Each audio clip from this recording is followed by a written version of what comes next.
ಹಿಂದೂಗಳಿಗೆ ಯುಗಾದಿಯು ಹೊಸ ವರ್ಷ, ಹೊಸ ಋತು. ಚೈತ್ರ ಮಾಸದ ಮೊದಲ ದಿನವಾದ ಪಾಡ್ಯದಿಂದ ಹೊಸ ಪಂಚಾಂಗವು ಅಸ್ತಿತ್ವಕ್ಕೆ ಬರುತ್ತದೆ. ಅಂದಿನಿಂದ ಸಂಕಲ್ಪಗಳಲ್ಲಿ ಹೊಸ ಸಂವತ್ಸರದ ಹೆಸರು ಹೇಳಲಾಗುತ್ತದೆ. ವರ್ಷ ಭವಿಷ್ಯದಲ್ಲಿ ಗುರು, ಶನಿ, ರಾಹು ಮತ್ತು ಕೇತು ಗ್ರಹಗಳ ಸಂಚಾರವು ಅತಿ ಮುಖ್ಯವಾಗುತ್ತದೆ. ಕ್ರೋಧಿನಾಮ ಸಂವತ್ಸರವು ಏಪ್ರಿಲ್ 9, 2024 ಆರಂಭವಾಗುತ್ತದೆ. ಮೇ 1, 2024 ಗುರುವು ವೃಷಭ ರಾಶಿಯನ್ನು ಪ್ರವೇಶಿಸುತ್ತಾನೆ. ಸಂವತ್ಸರದ ಪೂರ್ತಿ ಗುರು ಇದೇ ರಾಶಿಯಲ್ಲಿ ಸಂಚರಿಸುತ್ತಾನೆ. ಕುಂಭರಾಶಿಯಲ್ಲಿರುವ ಶನಿಯು 2025 ಮಾರ್ಚ್ ತಿಂಗಳ 29 ಮೀನರಾಶಿಯನ್ನು ಪ್ರವೇಶ ಮಾಡುತ್ತಾನೆ. ಇದೇ ರೀತಿಯಲ್ಲಿ ಮೀನದಲ್ಲಿ ರಾಹು, ಕನ್ಯಾ ರಾಶಿಯಲ್ಲಿ ಕೇತು ಸಂಚರಿಸುತ್ತಾರೆ. ಈ ಗ್ರಹಗಳ ನಡೆಯ ಅನ್ವಯ ವರ್ಷ ಭವಿಷ್ಯವನ್ನು ನಿರ್ಧರಿಸಬೇಕಾಗುತ್ತದೆ. ನಕ್ಷತ್ರವನ್ನು ತಿಳಿಯದೇ ಇರುವವರು ರವಿಯನ್ನು ಆಧರಿಸಿ ವರ್ಷ ಭವಿಷ್ಯವನ್ನು ಅನ್ವಯಿಸಿಕೊಳ್ಳಬಹುದು. ವ್ಯಕ್ತಿ ನೆಲೆಯಲ್ಲಿ ಭವಿಷ್ಯವನ್ನು ಖಚಿತವಾಗಿ ಹೇಳಲು ಸರಿಯಾದ ನಿರ್ಣಯಕ್ಕೆ ಬರಲು ಜನ್ಮ ಜಾತಕ ಫಲವನ್ನು ಪರಿಶೀಲಿಸಬೇಕಾಗುತ್ತದೆ. ಕ್ರೋಧಿನಾಮ ಸಂವತ್ಸರವು ಮಾರ್ಚ್ 29, 2025 ಅಸ್ತಿತ್ವದಲ್ಲಿ ಇರುತ್ತದೆ. ಮಾರ್ಚ್ 30, 2025 ಬರುವ ಯುಗಾದಿ ಹಬ್ಬದಿಂದ ವಿಶ್ವಾವಸು ಸಂವತ್ಸರ ಚಾಲ್ತಿಗೆ ಬರಲಿದೆ. ಇಲ್ಲಿರುವ ರಾಶಿ ಭವಿಷ್ಯವನ್ನು 1 ವರ್ಷದ ಗ್ರಹ ಸಂಚಾರವನ್ನು ಲೆಕ್ಕ ಹಾಕಿ ನೀಡಲಾಗಿದೆ. ಮೇಷರಾಶಿ. ಆತ್ಮೀಯರ ಸಹಕಾರ ಅತ್ಯಗತ್ಯ. ಮೇ ತಿಂಗಳು ಆರಂಭವಾಗುವವರೆಗೂ ಕೆಲಸ ಕಾರ್ಯಗಳಲ್ಲಿ ವಿಳಂಬವಾಗುವ ಕಾರಣ ಮನಸ್ಸಿನಲ್ಲಿ ಚಿಂತೆ ಇರುತ್ತದೆ. ನಿಮಗೆ ಈಗಾಗಲೇ ಇರಬಹುದಾದ ಆರೋಗ್ಯ ದೋಷಗಳನ್ನು ಯಾವುದೇ ಕಾರಣಕ್ಕೂ ಕಡೆಗಣಿಸಬೇಡಿ. ಒಂದು ವೇಳೆ ಕಡೆಗಣಿಸಿದರೆ ಸಣ್ಣ ಪುಟ್ಟ ದೋಷವು ದೊಡ್ಡದಾಗುತ್ತದೆ. ಕುಟುಂಬದಲ್ಲಿ ಉಂಟಾಗುವ ಭಿನ್ನಾಭಿಪ್ರಾಯವು ಕುಟುಂಬದ ಸದಸ್ಯರ ನಡುವೆ ಪರಸ್ಪರ ಅವಿಶ್ವಾಸ ತುಂಬುತ್ತದೆ. ಉತ್ತಮ ಆದಾಯವಿದ್ದರೂ ಹಣಕಾಸಿನ ಕೊರತೆ ಕಂಡುಬರುತ್ತದೆ. ಹಣಕಾಸಿನ ಉಳಿತಾಯದ ಯೋಜನೆ ರೂಪಿಸಿದರೂ ಸಾಕಾರಗೊಳ್ಳುವುದು ಕಷ್ಟ. ಪರಿಶ್ರಮದಿಂದ ಮಾತ್ರ ಹಣಕಾಸು ಯೋಜನೆಗಳು ಜಾರಿಯಾಗಬಹುದು. ಕುಟುಂಬದಲ್ಲಿ ಮಂಗಳ ಕಾರ್ಯಗಳು ನಡೆಯಲಿವೆ. ಆದರೆ ಪ್ರತಿಯೊಂದು ಕೆಲಸ ಕಾರ್ಯಗಳಿಗೂ ಆತ್ಮೀಯರ ಸಹಕಾರ ಅತಿ ಮುಖ್ಯವಾಗುತ್ತದೆ. ಉದ್ಯೋಗದಲ್ಲಿ ನಿಮ್ಮ ಅಧೀನದಲ್ಲಿ ಕೆಲಸ ನಿರ್ವಹಿಸುವ ಕಾರ್ಮಿಕ ವರ್ಗದವರ ಸಹಕಾರ ದೊರೆಯಲಿದೆ. ಜನಸೇವೆಯಲ್ಲಿ ತೊಡಗಿರುವವರು ಉನ್ನತ ಸ್ಥಾನಮಾನವನ್ನು ಗಳಿಸುತ್ತಾರೆ. ಪ್ರಯಾಸದಿಂದ ಮಾತ್ರ ಭೂವಿವಾದವು ಕೊನೆಗೊಳ್ಳುತ್ತದೆ. ಒಟ್ಟಾರೆ ಏಪ್ರಿಲ್ ತಿಂಗಳ ನಂತರ ಉತ್ತಮ ಬದಲಾವಣೆಗಳು ಕಂಡುಬರುತ್ತದೆ. ಕೋಪಕ್ಕೆ ಒಳಗಾಗದೆ, ಆತುರ ಪಡದೆ, ಶಾಂತಿ ಸಂಯಮದಿಂದ ವರ್ತಿಸಿದಷ್ಟು ಶುಭ ಫಲಗಳು ದೊರೆಯುತ್ತವೆ. ವೃಷಭ ರಾಶಿ. ಉತ್ತಮ ಫಲದ ನಿರೀಕ್ಷೆ. ಶನಿ ಮತ್ತು ರಾಹುಗಳು ಶುಭ ಸ್ಥಾನದಲ್ಲಿವೆ. ಆದ್ದರಿಂದ ಉತ್ತಮ ಫಲಗಳನ್ನು ನಿರೀಕ್ಷಿಸಬಹುದು. ಆದರೆ ಗುರು ಅಶುಭ ಸ್ಥಾನದಲ್ಲಿರುವ ಕಾರಣ ಅನಾವಶ್ಯಕ ಅಡ್ಡಿ ಆತಂಕಗಳು ಎದುರಾಗುತ್ತದೆ. ಮೇ ತಿಂಗಳು ಆರಂಭವಾಗುವವರೆಗೂ ಖರ್ಚು ಹೆಚ್ಚಿನ ಪ್ರಮಾಣದಲ್ಲಿ ಇರುತ್ತದೆ. ಆರೋಗ್ಯದಲ್ಲಿ ಏರುಪೇರು ಕಂಡುಬರುತ್ತದೆ. ಉತ್ತಮ ಆದಾಯವಿದ್ದರೂ ಗಳಿಸಿದ ಹಣದಲ್ಲಿ ಬಹುಪಾಲು ಬೇಡದ ವಿಚಾರಗಳಿಗೆ ಖರ್ಚಾಗುತ್ತದೆ. ಹಠದ ಬುದ್ಧಿಯ ಕಾರಣ ಕುಟುಂಬದಲ್ಲಿ ಶಾಂತಿ, ನೆಮ್ಮದಿಯ ಕೊರತೆ ಇರುತ್ತದೆ. ಮೌನವೊಂದೇ ಎಲ್ಲ ತೊಂದರೆಗಳಿಗೆ ಪರಿಹಾರ. ಬಂಧು ಬಳಗದವರ ಜೊತೆಯಲ್ಲಿ ಉತ್ತಮ ಬಾಂಧವ್ಯ ಇರುವುದಿಲ್ಲ.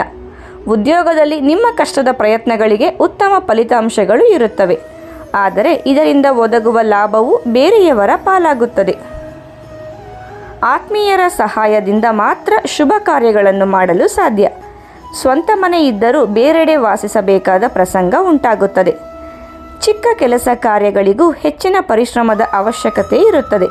ಎಚ್ಚರದಿಂದ ಕಾರ್ಯಯೋಜನೆಗಳನ್ನು ರೂಪಿಸಿ. ಮಿಥುನ ರಾಶಿ. ಉತ್ತಮ ಆದಾಯವಿದ್ದರೂ ಹಣದ ಕೊರತೆ. ಏಪ್ರಿಲ್ ಅಂತ್ಯದವರೆಗೂ ಗುರುವು ಶುಭದಾಯಕನಾಗಿರುತ್ತಾನೆ. ರಾಹುವು ಮಧ್ಯಮಗತಿಯ ಫಲಗಳನ್ನು ನೀಡಲಿದ್ದಾನೆ. ಆದರೆ ಶನಿಯು ಕುಂಭದಲ್ಲಿ ಇರುವ ಕಾರಣ ನಿಧಾನವಾಗಿ ಶುಭ ಫಲಗಳು ದೊರೆಯಲಿವೆ. ಕುಟುಂಬದಲ್ಲಿ ಕೆಲವು ಧಾರ್ಮಿಕ ಕಾರ್ಯವಿಧಿಗಳನ್ನು ಆಚರಿಸುವಿರಿ. ಉತ್ತಮ ಆದಾಯವಿದ್ದರೂ ಹಣದ ಕೊರತೆ ಉಂಟಾಗಬಹುದು. ನಿಧಾನಗತಿಯಲ್ಲಿ ಆರೋಗ್ಯದಲ್ಲಿ ಚೇತರಿಕೆ ಕಂಡುಬರುತ್ತದೆ. ಕುಟುಂಬದಲ್ಲಿ ಪರಸ್ಪರ ಇರುವ ಹೊಂದಾಣಿಕೆಯ ಗುಣ ಮಾನಸಿಕ ಒತ್ತಡವನ್ನು ಕಡಿಮೆ ಮಾಡುತ್ತದೆ. ಕೇವಲ ಹೆಚ್ಚಿನ ಪರಿಶ್ರಮದಿಂದ ಮಾತ್ರ ಕೆಲಸ ಕಾರ್ಯಗಳಲ್ಲಿ ಯಶಸ್ಸು ಗಳಿಸಲು ಸಾಧ್ಯ. ನಿಮ್ಮ ಅಧೀನದಲ್ಲಿ ಕೆಲಸ ನಿರ್ವಹಿಸುವ ಕಾರ್ಮಿಕರು ನಿಮ್ಮ ಜೀವನವನ್ನು ರೂಪಿಸುತ್ತಾರೆ.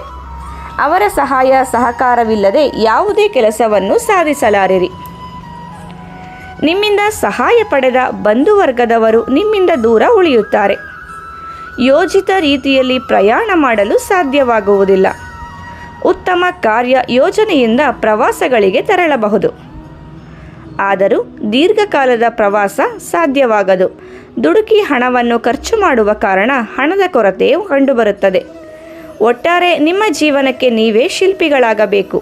ಯಾರಿಂದಲೂ ಹಣದ ವಿಚಾರದಲ್ಲಿ ಸಹಕಾರ ನಿರೀಕ್ಷಿಸಬೇಡಿ. ಮುಂದಿನ ರಾಶಿ ಕಟಕ ರಾಶಿ. ಪ್ರಯತ್ನಕ್ಕೆ ತಕ್ಕ ಪ್ರತಿಫಲ ಸಿಗುತ್ತೆ. ಮೇ 1ರಿಂದ ಗುರುವು ಕಟಕ ರಾಶಿಗೆ ಶುಭದಾಯಕನಾಗಿರುತ್ತಾನೆ. ಆದರೆ ಶನಿ ಮತ್ತು ರಾಹು ಗ್ರಹಗಳು ಅಶುಭ ಫಲಗಳನ್ನು ನೀಡುತ್ತಾರೆ. 3ರಲ್ಲಿರುವ ಕೇತುವು ಪ್ರಯತ್ನಕ್ಕೆ ತಕ್ಕಂತಹ ಫಲಗಳನ್ನು ನೀಡುತ್ತಾನೆ. ಈ ಕಾರಣದಿಂದ ಗೆಲುವಿಗಾಗಿ ಹೋರಾಡಬೇಕಾದ ಪರಿಸ್ಥಿತಿ ಬರಬಹುದು. ಅನಾವಶ್ಯಕ ಖರ್ಚುಗಳಿಂದ ಮನದ ಶಾಂತಿಯು ಕಡಿಮೆಯಾಗುತ್ತದೆ. ಉತ್ತಮ ಆದಾಯವಿರುತ್ತದೆ, ಆದರೆ ಉಳಿಸಬೇಕೆಂಬ ಮನಸ್ಸು ಇರುವುದಿಲ್ಲ. ಕುಟುಂಬದವರಿಂದ ಉತ್ತಮ ಸಹಕಾರ ದೊರೆಯುವುದಿಲ್ಲ. ಇದರಿಂದಾಗಿ ಸ್ವಪ್ರಯತ್ನದಿಂದ ಮಾತ್ರ ಕೆಲಸ ಕಾರ್ಯಗಳಲ್ಲಿ ಯಶಸ್ಸು ಗಳಿಸುವಿರಿ. ಪ್ರಯೋಜನವಿಲ್ಲದ ಓಡಾಟ ಅನಾರೋಗ್ಯಕ್ಕೆ ಕಾರಣವಾಗುತ್ತದೆ. ಉತ್ತಮ ಆದಾಯವಿದ್ದರೂ ಹಣದ ಕೊರತೆ ಕಂಡುಬರುತ್ತದೆ. ನೆರೆಹೊರೆಯವರೊಂದಿಗೆ ಮನಸ್ತಾಪ ಉಂಟಾಗುತ್ತದೆ. ಮನೆಯಲ್ಲಿರುವ ದುಗುಡದಿಂದ ಹೊರಬರಲು ಪುಣ್ಯ ಸ್ಥಳಗಳಿಗೆ ಭೇಟಿ ನೀಡುವಿರಿ. ಮೇ ತಿಂಗಳ ನಂತರ ಮನಸ್ಸಿಗೆ ನೆಮ್ಮದಿ ದೊರೆಯಲಿದೆ. ಹಣಕಾಸಿನ ಪರಿಸ್ಥಿತಿಯು ಕ್ರಮೇಣವಾಗಿ ಸುಧಾರಿಸುತ್ತದೆ. ವಾಹನಗಳಿಂದ ತೊಂದರೆ ಉಂಟಾಗುವ ಸಾಧ್ಯತೆಗಳಿವೆ. ಕಬ್ಬಿಣ ಅಥವಾ ಇತರ ಲೋಹಗಳ ಜೊತೆಯಲ್ಲಿ ಕೆಲಸ ಮಾಡುವ ವೇಳೆ ಎಚ್ಚರ ವಹಿಸಿ. ಸೋಂಕಿನ ಬಗ್ಗೆ ಎಚ್ಚರಿಕೆ. ಕುಟುಂಬದ ಹಿರಿಯರ ಆರೋಗ್ಯದಲ್ಲಿ ಸ್ಥಿರತೆ ಇರುವುದಿಲ್ಲ. ಮುಂದಿನ ರಾಶಿ ಸಿಂಹ ರಾಶಿ. ವಾಹನ ಚಾಲನೆ ವೇಳೆ ಎಚ್ಚರಿಕೆಯಿಂದ ಇರಬೇಕು. ಏಪ್ರಿಲ್ ಅಂತ್ಯದವರೆಗೂ ಗುರುವು ಶುಭ ಫಲಗಳನ್ನು ನೀಡುತ್ತಾನೆ. ಶನಿಯು ಸಪ್ತಮದಲ್ಲಿದ್ದರೂ ತೊಂದರೆ ಇರುವುದಿಲ್ಲ. ಆದರೆ ಕೆಲಸ ಕಾರ್ಯಗಳು ನಿಧಾನಗತಿಯಲ್ಲಿ ಸಾಗಲಿವೆ. ರಾಹು ಮತ್ತು ಕೇತು ಗ್ರಹಗಳು ಅಶುಭ ಸ್ಥಾನದಲ್ಲಿ ಸಂಚರಿಸುತ್ತವೆ. ಇದರಿಂದ ಕೇವಲ ಮಿಶ್ರ ಫಲಗಳು ಮಾತ್ರ ದೊರೆಯುತ್ತವೆ. ದುಡುಕುತನದಿಂದ ಮಾತನಾಡುವ ಕಾರಣ ತೊಂದರೆಗೆ ಸಿಲುಕುವಿರಿ. ದಿಢೀರನೆ ಆರೋಗ್ಯದಲ್ಲಿ ತೊಂದರೆ ಕಂಡುಬರಬಹುದು. ಮುಂಜಾಗರೂಕತೆಯಿಂದ ಇರುವುದು ಬಹುಮುಖ್ಯ. ಕುಟುಂಬದಲ್ಲಿ ಒಳ್ಳೆಯ ವಾತಾವರಣವಿರುತ್ತದೆ. ಉತ್ತಮ ಸಹಕಾರ ದೊರೆಯದ ಕಾರಣ ಕೆಲಸ ಕಾರ್ಯಗಳಲ್ಲಿ ಯಶಸ್ಸು ದೊರೆಯುತ್ತದೆ. ಕುಟುಂಬದಲ್ಲಿನ ಹಿರಿಯ ಮಗ ಅಥವಾ ಹಿರಿಯ ಮಗಳಿಂದ ಎದುರಾಗುವ ಕಷ್ಟ ನಷ್ಟಗಳು ಕಡಿಮೆಯಾಗಲಿವೆ. ಸಹನೆಯಿಂದ ವರ್ತಿಸಿದರೆ ಮಾತ್ರ ಮಾಡಿದ ಪ್ರಯತ್ನಕ್ಕೆ ತಕ್ಕಂತೆ ಉತ್ತಮ ಫಲಗಳನ್ನು ಪಡೆಯುವಿರಿ. ಹಣಕಾಸಿನ ಕೊರತೆ ಕಂಡುಬರುವುದಿಲ್ಲ. ಹಿರಿಯ ಅಧಿಕಾರಿಗಳು ಅನಾವಶ್ಯಕರಿಗೆ ಕಿರಿಕಿರಿ ಉಂಟು ಮಾಡುತ್ತಾರೆ. ಕಾನೂನು ಪತ್ರಿಕೆಯಲ್ಲಿ ಭಾಗಶಃ ಉತ್ತಮ ಫಲಿತಾಂಶಗಳನ್ನು ಪಡೆಯುವಿರಿ.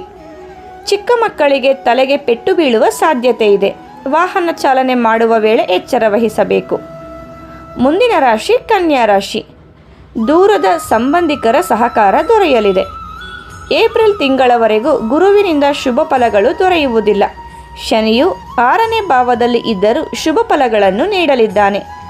ಲಗ್ನದಲ್ಲಿರುವ ಕೇತುವು ಅಶುಭನಾದರೂ ಸಪ್ತಮದಲ್ಲಿರುವ ರಾಹುವು ಶುಭಕಾರಕನಾಗುತ್ತಾನೆ. ಆದ್ದರಿಂದ ಆರಂಭದಲ್ಲಿ ಮಿಶ್ರ ಫಲಗಳಿದ್ದರೂ ಕ್ರಮೇಣವಾಗಿ ಶುಭ ಫಲಗಳು ದೊರೆಯಲಿವೆ. ಉದ್ಯೋಗದಲ್ಲಿ ನಿರೀಕ್ಷಿತ ಮಟ್ಟದ ಪ್ರಗತಿ ಕಂಡುಬರುತ್ತದೆ. ಹಿರಿಯ ಅಧಿಕಾರಿಗಳ ಜೊತೆಯಲ್ಲಿ ಉತ್ತಮ ಒಡನಾಟವಿರುತ್ತದೆ. ಇದರಿಂದ ನಿಮ್ಮ ನಿರೀಕ್ಷೆಗಳೆಲ್ಲ ಕಾರ್ಯರೂಪಕ್ಕೆ ಬರಲಿದೆ. ವ್ಯಾಪಾರ ವ್ಯವಹಾರಗಳಲ್ಲಿ ದೂರದ ಸಂಬಂಧಿಕರ ಸಹಕಾರ ದೊರೆಯುವ ಕಾರಣ ಉತ್ತಮ ಆದಾಯವಿರುತ್ತದೆ. ಹೆಚ್ಚಿನ ಪರಿಶ್ರಮವಿಲ್ಲದೆ ತಮ್ಮ ಗುರಿ ತಲುಪಬಹುದು. ಸ್ವಂತ ಉದ್ಯಮ ಇದ್ದಲ್ಲಿ ಹೆಚ್ಚಿನ ಆದಾಯವಿರುತ್ತದೆ. ಅನವಶ್ಯಕವಾಗಿ ತೆಗೆದುಕೊಂಡ ತೀರ್ಮಾನಗಳನ್ನು ಬದಲಾಯಿಸುವಿರಿ. ಈ ಕಾರಣದಿಂದ ಹಿನ್ನಡೆಯೂ ಸಹ ಉಂಟಾಗಬಹುದು. ಎಚ್ಚರಿಕೆಯಿಂದ ಮುಖ್ಯ ಕೆಲಸ ಕಾರ್ಯಗಳನ್ನು ಪೂರ್ಣಗೊಳಿಸಿ. ಅನಾವಶ್ಯಕವಾಗಿ ತಪ್ಪು ನಿರ್ಧಾರಗಳನ್ನು ತೆಗೆದುಕೊಳ್ಳಬಾರದು. ಬೇರೆಯವರ ಸಹಾಯ ಸಹಕಾರವಿಲ್ಲದೆ ಯಾವುದೇ ಕೆಲಸವನ್ನು ಮಾಡಲಾರಿರಿ. ಕಾನೂನು ಪ್ರಕ್ರಿಯೆಯಲ್ಲಿ ಮಾತ್ರ ನಿಮಗೆ ಸುಲಭದ ಯಶಸ್ಸು ದೊರೆಯಲಿದೆ. ಪರಸ್ಪರ ಮಾತುಕತೆಯಿಂದ ಬಹುದಿನದ ಹಿಂದಿನ ಹಣಕಾಸಿನ ವಿವಾದವು ಕೊನೆಗೊಳ್ಳಲಿದೆ. ಬೇರೆಯವರನ್ನು ದೂಷಿಸದೆ ಬುದ್ಧಿವಂತಿಕೆಯಿಂದ ನಿಮ್ಮ ಕೆಲಸವನ್ನು ಸಾಧಿಸಿಕೊಳ್ಳುವಿರಿ. ಮುಂದಿನ ರಾಶಿ ತುಲಾ ರಾಶಿ. ಅನವಶ್ಯಕ ಖರ್ಚುಗಳಿಗೆ ಕಡಿವಾಣ ಇರಲಿ. ಗುರು ಸಪ್ತಮದಲ್ಲಿ ಏಪ್ರಿಲ್ ಅಂತ್ಯದವರೆಗೂ ಸಂಚರಿಸುತ್ತಾನೆ. ಈ ಅವಧಿಯಲ್ಲಿ ಶುಭ ಫಲಗಳು ಅಧಿಕವಾಗಿರುತ್ತವೆ. ಪಂಚಮದಲ್ಲಿರುವ ಶನಿ 6ನೇ ಭಾವದಲ್ಲಿರುವ ರಾಹು ಉತ್ತಮ ಫಲಗಳನ್ನು ನೀಡಲಿದ್ದಾರೆ. ಆದರೆ ಕೇತುವು ಅನವಶ್ಯಕ ಖರ್ಚು ವೆಚ್ಚಗಳಿಗೆ ಕಾರಣನಾಗುತ್ತಾನೆ. ಅವಸರದ ನಿರ್ಧಾರದಿಂದ ತೊಂದರೆಯನ್ನು ಬರಮಾಡಿಕೊಳ್ಳುವಿರಿ. ಮೇ ತಿಂಗಳ ಆರಂಭದವರೆಗೂ ಉತ್ತಮ ಆದಾಯವಿರುತ್ತದೆ. ಅನಂತರ ಕೇವಲ ಹೆಚ್ಚಿನ ಪರಿಶ್ರಮದಿಂದ ಹಣ ಗಳಿಸುವಿರಿ. ಕುಟುಂಬದಲ್ಲಿನ ಮಂಗಳ ಕಾರ್ಯವನ್ನು ಮುಂದೂಡುವಿರಿ. ಕುಟುಂಬದಲ್ಲಿ ನೆಮ್ಮದಿಯ ವಾತಾವರಣ ಕಾಣಬಹುದು. ನಿಮ್ಮ ಮನಸ್ಸಿಗೆ ಒಪ್ಪುವ ಒಡವೆ ವಸ್ತುಗಳನ್ನು ಕೊಳ್ಳುವಿರಿ. ಬಂಧುವರ್ಗದವರು ಮತ್ತು ಸ್ನೇಹಿತರು ಉತ್ತಮ ಸಹಕಾರ ನೀಡುತ್ತಾರೆ. ಪ್ರವಾಸ ಮಾಡುವುದೆಂದರೆ ಬಲು ಪ್ರೀತಿ. ಸ್ವಂತ ಕೆಲಸ ಕಾರ್ಯಗಳಿಗಾಗಿ ಹೆಚ್ಚಿನ ಓಡಾಟವಿರುತ್ತದೆ. ವೆಚ್ಚಗಳು ಮಿತಿ ಮೀರಬಹುದು. ಕೇವಲ ಕುಟುಂಬದಲ್ಲಿ ಮಾತ್ರವಲ್ಲದೆ ಹೊರಗಿನ ಸಮಾಜದಲ್ಲಿಯೂ ಗೌರವ ಸ್ಥಾನಮಾನ ಗಳಿಸುವಿರಿ. ಮನದಲ್ಲಿರುವ ಚಿಂತೆಯನ್ನು ಮರೆತು ವ್ಯಾಪಾರ ವ್ಯವಹಾರಗಳಲ್ಲಿ ಲಾಭ ಗಳಿಸುವಿರಿ. ಆತ್ಮೀಯರೊಬ್ಬರು ನಿಮ್ಮ ವಿರೋಧಿಯಾಗಿ ಮಾರ್ಪಡುತ್ತಾರೆ. ಸುಲಭವಾಗಿ ಯಾರನ್ನು ನಂಬುವುದಿಲ್ಲ. ಸಮಯದ ಅಭಾವದಿಂದ ಸ್ವಂತ ಕೆಲಸ ಕಾರ್ಯಗಳು ಅಪೂರ್ಣಗೊಳ್ಳಬಹುದು. ಮುಂದಿನ ರಾಶಿ ವೃಶ್ಚಿಕ ರಾಶಿ. ಬಗೆಹರಿಯಲಿದೆ ವಿವಾದ, ದೊರಕಲಿದೆ ನೆರವು. ವೃಶ್ಚಿಕ ರಾಶಿಯವರಿಗೆ ಮೇ 1ರಿಂದ ಗುರುವು ಉತ್ತಮ ಸ್ಥಾನಕ್ಕೆ ಬರಲಿದ್ದಾನೆ. ಅಲ್ಲಿಯವರೆಗೂ ಇದ್ದ ಕಷ್ಟ ನಷ್ಟಗಳು, ಅಡ್ಡಿ ಆತಂಕಗಳು ಕ್ಷಣಾರ್ಧದಲ್ಲಿ ಮರೆಯಾಗುತ್ತವೆ. ಮಕ್ಕಳ ವಿಚಾರವಾಗಿ ಅನವಶ್ಯಕ ಗೊಂದಲಗಳು ಇರುತ್ತವೆ. ಕೆಲವೊಮ್ಮೆ ನಿಮ್ಮ ನಿರೀಕ್ಷೆಯನ್ನು ಹುಸಿ ಮಾಡುತ್ತಾರೆ. ಕುಟುಂಬದಲ್ಲಿನ ವಿವಾದವೊಂದು ಮರೆಯಾಗುತ್ತದೆ. ಹಿರಿಯರ ಸಹಾಯ ಸಹಕಾರ ಹೊಸ ಜೀವನಕ್ಕೆ ನಾಂದಿಯಾಗಲಿದೆ. ಬಲು ಸುಲಭವಾಗಿ ಬೇರೆಯವರ ಪ್ರಭಾವಕ್ಕೆ ಒಳಪಡುವಿರಿ. ಅನಾವಶ್ಯಕವಾಗಿ ಮಾನಸಿಕ ಒತ್ತಡವಿರುತ್ತದೆ. ಸೋದರಿ ಮತ್ತು ಹೆಣ್ಣು ಮಕ್ಕಳ ನಡುವೆ ಅನಾವಶ್ಯಕ ಮನಸ್ತಾಪ ಮೂಡಲಿದೆ. ನಡೆಯದೇ ಹೋಗಿದ್ದ ಶುಭ ಕಾರ್ಯವನ್ನು ಮೇ ನಂತರ ಯಶಸ್ವಿಯಾಗಿ ನಡೆಸಿಕೊಡುವಿರಿ. ನಿಮ್ಮ ಮಾತಿಗೆ ಕುಟುಂಬ ಮತ್ತು ಸಮಾಜದಲ್ಲಿ ಉನ್ನತ ಗೌರವ ಲಭಿಸಲಿದೆ. ವಿದ್ಯಾಭ್ಯಾಸಕ್ಕೆಂದು ವಿದೇಶಕ್ಕೆ ತೆರಳುವ ಆಸೆ ಇದ್ದರೆ ಉತ್ತಮ ಅವಕಾಶವನ್ನು ದೊರೆಯಲಿದೆ. ನಿಮ್ಮದಲ್ಲದ ತಪ್ಪಿಗೆ ದಂಡ ತೆರಬೇಕಾಗಬಹುದು. ಆರೋಗ್ಯದಲ್ಲಿ ಕ್ರಮೇಣ ಚೇತರಿಕೆ ಕಂಡುಬರುತ್ತದೆ. ದಿನ ಕಳೆದಂತೆ ಉದ್ಯೋಗದಲ್ಲಿದ್ದ ತೊಂದರೆಯೂ ಮರೆಯಾಗಲಿದೆ. ನಿಮ್ಮಿಂದ ದೂರವಾಗಿದ್ದ ಅಧಿಕಾರಿಯೊಬ್ಬರು ಭಿನ್ನಾಭಿಪ್ರಾಯ ಮರೆತು ನಿಮಗೆ ಸಹಾಯ ಮಾಡುತ್ತಾರೆ. ಮುಂದಿನ ರಾಶಿ ಧನಸ್ಸು ರಾಶಿ. ನಿಧಾನಗತಿಯ ಪ್ರಗತಿ ಇದ್ದರೂ ಉಂಟಾಗದು ಹಿನ್ನಡೆ. ಗುರುವು ಪಂಚಮ ಭಾವದಲ್ಲಿ ಏಪ್ರಿಲ್ ತಿಂಗಳವರೆಗೂ ಸಂಚರಿಸುತ್ತಾನೆ. ಶನಿಯು 3ನೆಯ ಮನೆಯಲ್ಲಿ ಸಬಲನಾಗಿದ್ದಾನೆ. ಆದರೆ ರಾಹು ಕೇತುಗಳು ಮಾತ್ರ ನಿಮಗೆ ಅಶುಭ ಫಲಗಳನ್ನು ನೀಡುತ್ತಾರೆ. ಏಪ್ರಿಲ್ ತಿಂಗಳವರೆಗೂ ಕೈ ಹಾಕಿದ ಪ್ರತಿಯೊಂದು ಕೆಲಸ ಕಾರ್ಯಗಳಲ್ಲಿಯೂ ಸುಲಭದ ರೀತಿಯಲ್ಲಿ ಯಶಸ್ಸನ್ನು ಗಳಿಸುವಿರಿ. ಮೇ ತಿಂಗಳ 1ರಿಂದ ಗುರು ಅಶುಭನಾದರೂ ಯಾವುದೇ ರೀತಿಯ ಹಿನ್ನಡೆ ಉಂಟಾಗುವುದಿಲ್ಲ. ಆದರೆ ಪ್ರತಿಯೊಂದು ಕೆಲಸ ಕಾರ್ಯಗಳಿಗೂ ಕುಟುಂಬದ ಸದಸ್ಯರ ಸಹಾಯ ಸಹಕಾರ ಬೇಕಾಗುತ್ತದೆ.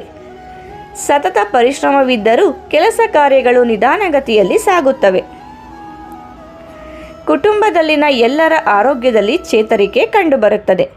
ತೆಗೆದುಕೊಂಡ ತೀರ್ಮಾನಗಳನ್ನು ಅನಾವಶ್ಯಕವಾಗಿ ಬದಲಾಯಿಸಿದರೆ ತೊಂದರೆ ಖಚಿತ. ಸ್ನೇಹಿತರು ಮತ್ತು ಹತ್ತಿರದ ಬಂಧುಗಳಿಂದ ಪ್ರತಿಯೊಂದು ವಿಚಾರದಲ್ಲಿಯೂ ಉತ್ತಮ ಸಹಾಯ ಸಹಕಾರ ದೊರೆಯುತ್ತದೆ. ಶನಿಯು ಶಕ್ತನಾಗಿ ಇರುವ ಕಾರಣ ಯಾವುದೇ ಕೆಲಸವಾದರೂ ಗೆಲ್ಲುವವರೆಗೂ ವಿಶ್ರಮಿಸುವುದಿಲ್ಲ. ಸ್ವಂತ ಬಳಕೆಗಾಗಿ ಹೊಸ ವಾಹನಗಳನ್ನು ಕೊಳ್ಳುವಿರಿ. ಎಲ್ಲರೊಂದಿಗೆ ಯಾತ್ರಾ ಸ್ಥಳಕ್ಕೆ ಪ್ರವಾಸಕ್ಕೆ ತೆರಳುವಿರಿ. ಮಕ್ಕಳೊಂದಿಗೆ ಮನಸ್ತಾಪ ಉಂಟಾದರೂ ಮಾತುಕತೆಯಿಂದ ಪರಿಹಾರಗೊಳ್ಳಲಿದೆ.